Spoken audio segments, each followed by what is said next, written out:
Made smoother than your smoothest criminal. Shamo, about that money, what we get into. Shamo, about that money, get residuals. Shamo.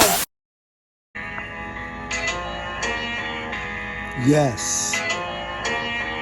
Yes, 2 times. Y'all know the vibes though. She like, they go. She like, they go. Okay. Okay. That knock.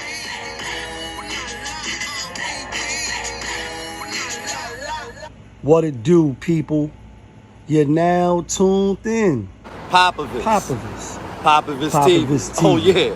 We live, we rolling, we unscripted, we authentic, that feeling back up in here one more again.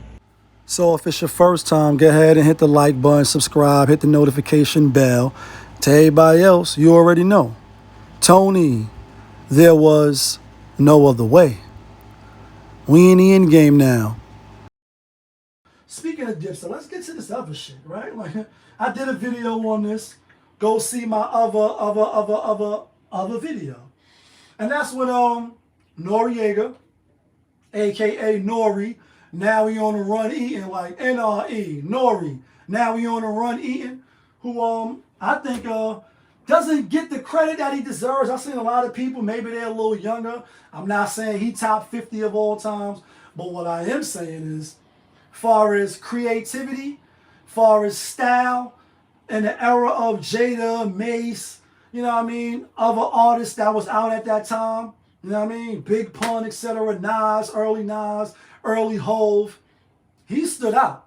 And he got some classics under his belt. And although he started with Capone, who I cut his hair on Rikers Island when he went up north and shit, when he caught the case, and then he had to come out with his solo career, I think Nori is a little overlooked. But anyway, with that being said, he was on the Joe Budden's podcast, so they did a collaboration. And y'all know in these social media streets, they also just came out with a list of who's the top voices, the top niggas and podcasters and shit of hip hop. Joe Budden's was number 1. I don't agree with that, but nonetheless, this is the list that these people come out with. So you can agree with it, you can have your own views on it, etc. But anyway, before the list, or maybe around the same time that the list came out, he had Nori on, they going back and forth, and I did a show on this because I knew they was talking about CaM. I knew they was talking about CaM. Now, after the video came out, come to find out they was talking about Trick Daddy, they was talking about a couple of other people, but because they said no name, and they didn't put a name on the shit they was saying, right? They didn't put a name on it. You know what I mean? Like LL said, not this time, but next time, I'ma name names, LL, shit from on top of the game. I shot you. They didn't name names. They just was like, you know, these 90 rappers, first they want to do a little sports show, then they want to do a little cooking show, and they failing in the worst way. They looking bad in these YouTube streets. You know what I mean? This is their words. I was like, these niggas talking about CaM. These niggas is talking about CaM. And I did a show on that. So you can go see the other video. Well, CaM just came out recently. And he like, yo, Nori, you know, I fucks with you or whatever. You know, but the crackhead nigga talking about Joe Buttons. And, you know, he was like, you know, woo, I'm not going to play with you niggas. Like, I'm not going to play with you niggas.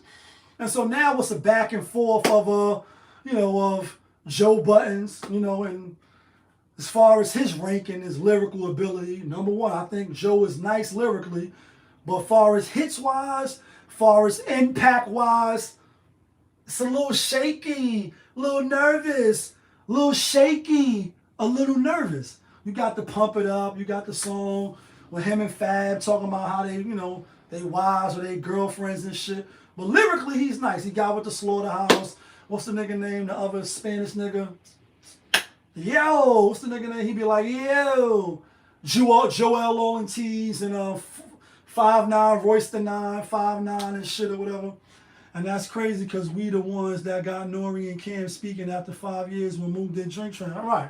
That's my nigga Blackface. He an industry insider, you know what I mean? And he just came out with the album, you know what I mean, on Blue Dot. Shout outs to Dame. Shout outs to Blackface, you know what I mean? The album is fire on a scale 1 to 10, just so we clear, because he on the check-in. I'm giving it an 8 out of 10, you know what I mean?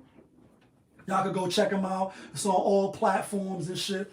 But anyway, you know, they was talking about, I knew they was talking about CaM, even though they didn't mention him. So now CaM is like, listen, nigga, I'm not going to play with you. Where you at? And, you know, I don't know if he trolling or whatever. He looking for views for his channel, which is, This Is What It Is, or That's It. I forget the name of the show, but, and that's not, I'm not being funny, but I watched it. I watched it a few times. My channel was about sports and entertainment and other shit, so I fuck with CaM, you know what I mean? And shout outs to him. Had a good night out with my nigga Blackface, with D out in LA for an honor movie. We really got to chop it up and kick it, and he from home, so I'm gonna rock with him. You know what I mean? Is it gonna turn into some shit off the internet? I don't think so. I hope not. You know what I mean? You never really know when it comes to this type of shit.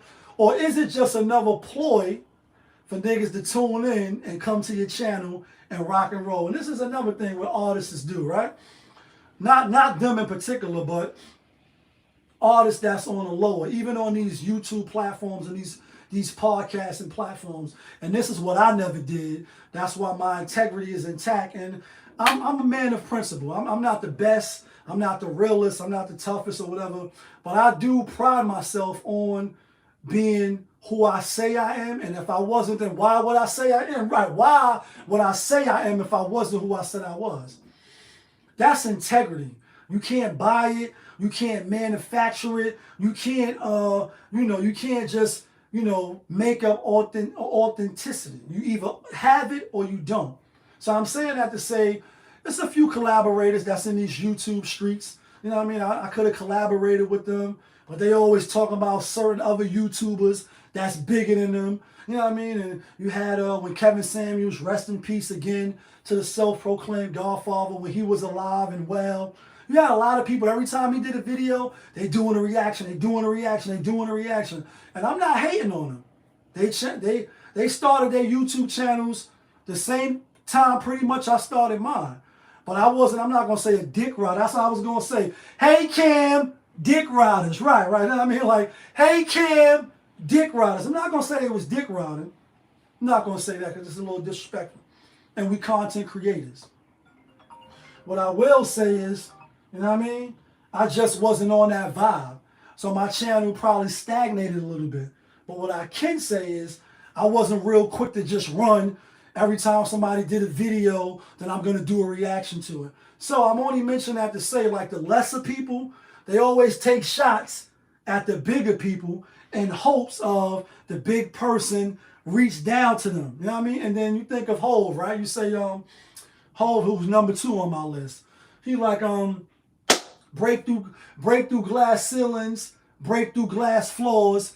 If it wasn't for these pictures, you wouldn't see me at all. Like, you wouldn't even hear about me if it wasn't for the internet and it wasn't for TMZ and I'm a millionaire. Like, imagine a millionaire on the internet arguing with broke niggas, dusty niggas, bum ass niggas. Like, you know what I mean? Oh, you know what I mean? Like Dame said in the Paid in Full movie, your man looking like he hurt and you need to defront him something. Like, you know what I mean? I'm in my Tuesday card. Y'all niggas is looking like you could use us.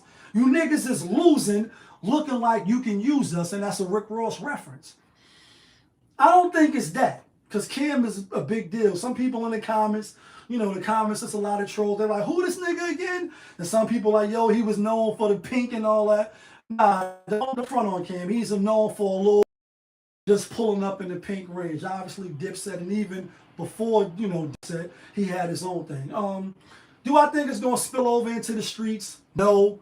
Do I think it's just trolling and niggas having fun? Yes.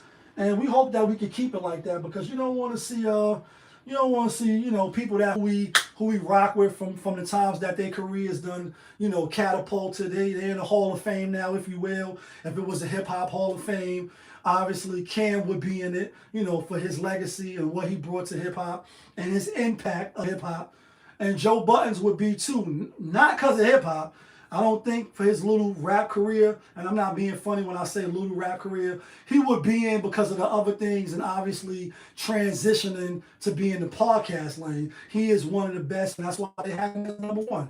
I didn't have him as #1, but at least these people that do these little lists and categories of who's #1 and all that. You know what I mean? But hopefully it just stay like that. I think they just trolling, but obviously they was talking about Trick Daddy. They was talking about a couple of other people, and it's competitive competition. Hip hop is a competitive sport. It's me versus you, and I'm the best, and I got the best rhymes. I got the best gear. My swag is the best. Max B, you see when he came out, that nigga like Jim Jones, Max Bigavale. When you go to YouTube and you look at that shit, that nigga like Jim Jones or Max Bigavale. Like, you know what I mean? It is what it is. You know what I mean?